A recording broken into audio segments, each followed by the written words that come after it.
తాకట్టులో ఉన్న మీ బంగారం ఈ రోజు ఎంత ధర చేస్తుందో కొమ్మూరి గోల్డ్ వాళ్ళకి కాల్ చేస్తే ఫ్రీ గోల్డ్ కాస్ట్ చెక్ చేసి చెప్తారు. అందరికీ నమస్కారం అండి. సుమన్ టీవీకి స్వాగతం. నేను గీతాంజలి. శ్రావణ మాసం వచ్చేసింది. ఎన్నో విశేషాలు తెలుసుకోవాలనుకుంటాం. మనకున్నటువంటి ఎన్నో సందేహాలు కూడా నివృత్తి చేయాలని కోరుకుంటాం. అందులో భాగంగా అసలు ఈ మాసంలో చేయవలసిన చేయకూడని పనులు కావచ్చు, శుక్రవారాలు అసలు మనం ఎలా నియమంగా ఆచరించుకోవాలి, వరలక్ష్మి వ్రతాన్ని ఏ విధంగా ఆచరించాలి, ఇలా ఎన్నో సందేహాలు ఉంటాయి. ఖచ్చితంగా చేయవలసినవి, చేయకూడనివి, వీటన్నిటి గురించి మనకు అవగాహన కల్పించేందుకు ప్రస్తుతం మనతో పాటు ఉన్నారు ఋగ్వేద పండితులు, అలాగే శ్రీ కశ్యప వేద విద్యామందిరం వ్యవస్థాపకులు, అలాగే హిందూ ధర్మక్షేత్రం ఛానల్ ద్వారా మనకు హిందూ ధర్మం పట్ల, అలాగే మన వేదం గురించి, ప్రత్యేకంగా మన శాస్త్రం చెప్తున్నటువంటి ముఖ్యమైన విషయాల పట్ల మనకు అవగాహన కల్పిస్తున్నటువంటి మనతో పాటు ఉన్నారు బ్రహ్మశ్రీ సంతోష్ కుమార్ ఘనపాటి గురువు గారు. వారితో మాట్లాడదాం. గురుగారు నమస్కారం అండి. నమస్కారం అమ్మ. గురుగారు, అలాగే శ్రావణ మాసంలో తులసి పూజ విశిష్టత.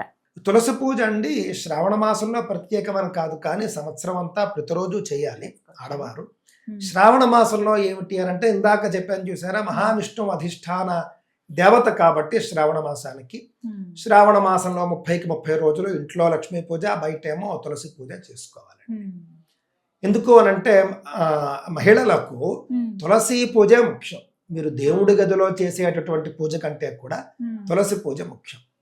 అంటే ఇంటి యజమాని దేవుడి మందిరంలో చెయ్యాలి అని అంటే, అంతే కదండి. ఇంటి యజమాని మగవారు దేవుడి మందిరంలో చేసుకుని, ఆడవారు తులసి చెట్టుకు చేస్తేనండి అసలు ఆ యొక్క లాభం, ఆ యొక్క పాజిటివ్ వైబ్రేషన్. ఇంటి ముందు తులసి పచ్చగా ఉండి కళకళలాడుతోంది, రోజు మీరు షోడశోపచార పూజ చేసుకుంటున్నారు అని అంటే కనుక, తులసి చెట్టు ఏ ఇంటి బయట అయితే ఉంటుందో, తులసిని ఏ ఇంటి బయట అయితే పూజిస్తూ ఉంటారో అక్కడికి జ్యేష్ఠాదేవి రాదుటండి. జ్యేష్ఠాదేవి అంటే ఎవరో తెలుసు, దరిద్ర దేవత. ఈ దరిద్ర దేవత తులసి పూజ జరిగేటటువంటి ఇంటికి రాదు. మనం తులసి పూజ మానివేయడం వల్ల ఇంట్లో దరిద్రం వస్తుంది. దరిద్రం అంటే కేవలం డబ్బు లేకపోవడం కాదు, ఐశ్వర్యం అంటే కేవలం డబ్బు ఉండడం కాదు, దృష్టిలో పెట్టుకో. అష్టైశ్వర్యాలు అని అంటారు. అష్టైశ్వర్యాలు డబ్బు ఉండడం ఒకటి. అందులో మీరు సంతోషంగా ఉండడం, మంచి మంచి బట్టలు కలిగి ఉండడం, ఆరోగ్యం ఉండడం, అదే విధంగా మీకు దాసదాసి జనం ఉండడం, బంధుమిత్రులు ఉండడం, వైభవం ఉండడం, వైభోగం ఉండడం, మీరు తింటే అరగడం, పడుకుంటే నిద్ర పట్టడం, అనారోగ్యం లేకపోవడం, ఇవన్నీ కూడా ఐశ్వర్యాలండి. విద్య, మంచి విద్య, రాజ సన్మానం, ఇవన్నీ ఉండాలి మనకి. కేవలం మీ అకౌంట్లో కోట్ల రూపాయలు, లక్షల రూపాయలు ఉండిపోయింటే మీకు ఐశ్వర్యం ఉన్నట్టు కాదు. అవి అనుభవించే యోగం లేకపోతే ఐశ్వర్యం ఉన్నట్టా లేనట్ట? చాలా మంది ఇళ్లలో ఉంటాయి, బోళ్ళంత డబ్బు ఉంటుంది, అనుభవించడు వీడు.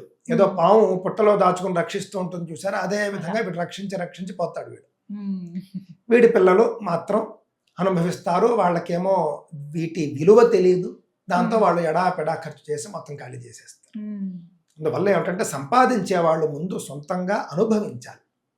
అనుభవించి అప్పుడు తరువాత తరాలకు కూడా ఇవ్వాలి మాట అండి. ఇక్కడ మనం ఎందుకు చెప్పుకున్నాము అంటే కనుక, కేవలం డబ్బు ఉంటే మేము బాగున్నాము, కేవలం డబ్బు ఉంటే, ఉన్న డబ్బు అనుభవించే యోగం ఉంటే ఐశ్వర్యం ఉన్నట్టు లెక్క. నీ దగ్గర 1 కోటి రూపాయలు ఉండొచ్చు, కానీ నీకు మంచి ఇల్లు లేకపోతే నువ్వు ఐశ్వర్యవంతుడివి కావు. నీ దగ్గర కోట్ల రూపాయల డబ్బులు ఉండొచ్చు, నీ దగ్గర మంచి వాహనం లేకపోతే నువ్వు ఐశ్వర్యవంతుడు కావు. నీ దగ్గర కోట్ల రూపాయల డబ్బులు ఉన్నా మంచి బట్టలు నువ్వు కట్టుకోకపోతే నువ్వు ఐశ్వర్యవంతుడు కాదు.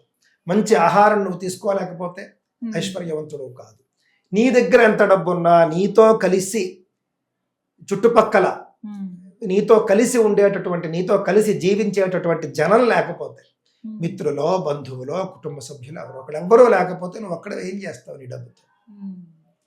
ఇవన్నీ కూడా మనం దృష్టిలో పెట్టుకుని, ఈ యొక్క ఐశ్వర్యం ఉండడము అంటే ఇవన్నీ ఉండాలి అని కూడా మీరు అనుకోవాలి.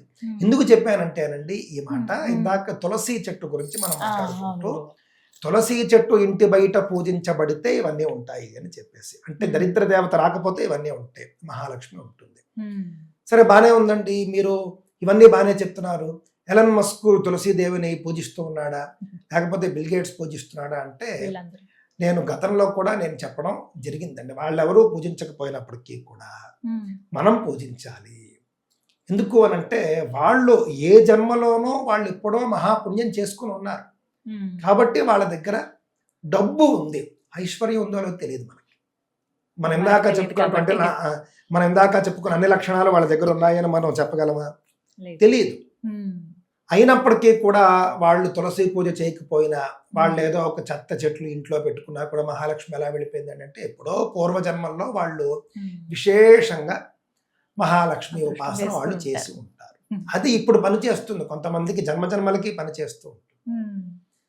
చాలా మంది నన్ను అడుగుతూ ఉంటారు, ఏమండి నేను చిన్నప్పటి నుంచి ఏదో ఒకటి పూజలు చేసుకుంటూనే ఉండేవాడిని, అయినప్పటికీ కూడా నాకు అన్ని కష్టాలే, సంపద లేదు, మంచి జీతం లేదు, కానీ ఫలానా వాడున్నాడు ఎప్పుడూ అసలు దేవుణ్ణి స్మరించడు, అయినా కూడా వాడికి కోట్ల రూపాయలు సొమ్ము వస్తూ ఉంటుంది అని అంటే కనుక ఒక చిన్న ఎగ్జాంపుల్ చెప్తాను ఎప్పుడు నేను. ఏమిటంటే అది ఒక ఆయన ఉన్నాడు, ఉద్యోగస్తుడు, నెలంతా ఉద్యోగం చేస్తే ఆయనకి 1,00,000 రూపాయలు ఆయనకి జీతం వస్తుంది. ఇంకొక ఆయన ఉన్నాడు, ఏ ఉద్యోగము చేయడు, కానీ అతడికి అప్పటికే ఉన్నటువంటి కొన్ని బిల్డింగులు, షాపులు అద్దెకిచ్చుకుంటాడు, ఆయనకి నెలకి 5 లక్షలు వస్తుంది.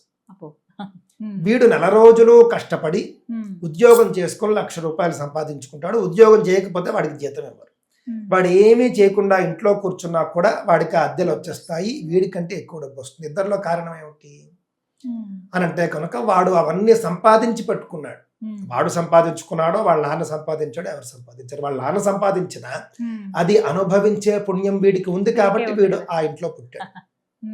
అంతే కదా. ఇక్కడ ఈ ఇద్దరు ఎగ్జాంపుల్ మనం చూసుకున్నప్పుడు ఏమిటంటే వీడికి పూర్వపుణ్యం లేదు కావున వీడు కష్టపడి సంపాదించుకోవాల్సిందే, వాడికి పూర్వపుణ్యం ఉంది కావున కష్టపడకపోయినా కూడా వాడికి డబ్బు వస్తూ ఉన్నది. ఇక్కడ మనం కేవలం జీతాలు డబ్బులు అని చెప్పినప్పటికీ ఇక్కడ మనం పుణ్యం అని అర్థం చేసుకోవాలి. విశేషంగా పురాకృత పూర్వజన్మలలో చేసిన పుణ్య బలం ఉన్నప్పుడు వాళ్ళు ఏ పూజలు చేయకపోయినా కూడా వాళ్ళకి బండి నడిచిపోతుంది. అలాగ పూర్వ పుణ్యం లేక పాపం ఉన్న వాళ్ళు ఎంత చేసినా కూడా కలిసి రాదు, అది కరగడానికే సరిపోతుంది వాళ్ళకి. ఇప్పుడు చాలా అప్పులు ఉన్నాయనుకోండి, మీకు అప్పులే లక్షల్లోనూ కోట్లలోనూ ఉన్నప్పుడు మీరు నెలకు సంపాదించేటటువంటి 1,00,000 రూపాయలు మీకు ఎక్కడికి వస్తాయి, అసలు సరిపోతుందా? సేమ్ అలాగే మాటండి, పురాకృత పాపం ఎక్కువగా ఉన్నప్పుడు మీరెంత పుణ్యం సంపాదించినా ఆ పాపం కడుక్కోవడానికే సరిపోతుంది.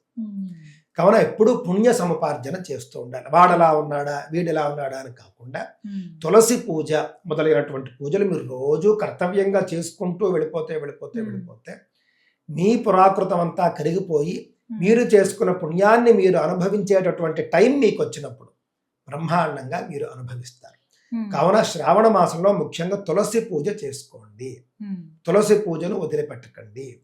శుక్రవారం ఇంట్లో లక్ష్మీ పూజ చేసుకోండి, 29 రోజులు బయట తులసి పూజ ఖచ్చితంగా చేయండి. మొత్తం 360 రోజులు కూడా తులసి పూజ వదిలిపెట్టకండి అని నేను చెప్తాను. ముఖ్యంగానండి సువాసిని పూజ శ్రావణ మాసంలో చేసుకోండి. సువాసిన్యర్చన ప్రీత అని మనకు లలితా సహస్రంలో ఉంది. సువాసిని పూజ అంటే ఆవిడకి చాలా ఇష్టం కావున సువాసిని పూజ 5 శుక్రవారాలు కూడా చేసుకోండి, మంచి జరుగుతుంది. లక్ష్మీ అమ్మవారికి తులసిని సమర్పించవచ్చా గురుగారు? లక్ష్మీ అమ్మవారికి తులసి సమర్పించడం అనేది సహజంగా చేయరండి, అంటే మహావిష్ణువుని పూజిస్తారు తులసితో, అలాగని చేయకూడదనేం కాదు, కాకపోతే పువ్వులతో పూజిస్తారు. ఎప్పుడూ కూడా లక్ష్మీదేవిని పువ్వులతోనూ కుంకుమతోనూ పూజించాలి. ధన్యవాదాలు. నమస్కారం.